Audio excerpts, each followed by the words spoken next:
Hello mga para, natapos natin yung wiring installation sa Hyundai DB160. Ayan, si Sir nagpa-schedule sa atin. Dito lang naman si Sir sa katapatan, no?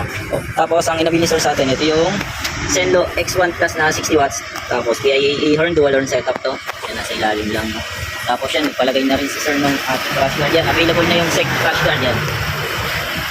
Top crash guard na SEC. May 4 pieces pa tayo dyan, okay? Tapos, ito, kasama sa package yung passing na ito, butas yung passing natin, no? Tapos yan, ito yung ating switch para lang nagsisignal, no? Ayan yung low, white. Tapos high, yung yellow. Pwede rin combination, yan, sabay na sa stock. Yan. Tapos kahit pagka naman naka-off, magagamit pa rin yung stock high beam mo, no?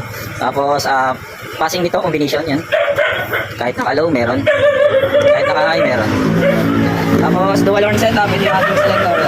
Pagka off muna natin, pagka walang ilaw, stock lang. Pagka select mo, yan, may indicator na naka-louder pa. Okay, tapos yan. Bagong-bago pa lang yung motor ni Sir, no? Pina-set up na sa atin. Pakita natin yung takbo pa lang ng motor ni Sir. Yan. 42 kilometers pa lang yung tinakbo. Yan. Kaya sa ganitong setup, wala naman tayong sinisirang wiring, no? No-void warranty tayo para in case na magpa-warranty si Sir sa kasa yan, mahabol pa rin. Okay? Kaya sa mga gusto ng ganitong setup, direct message na lang po sa page ko kaya sa FB account ko. Kaya visit kayo dito sa shop ko sa Banay-Banay. Car Rides Banay-Banay. Yan, search nyo lang sa Google. Okay? Yun lang, thank you and ride safe.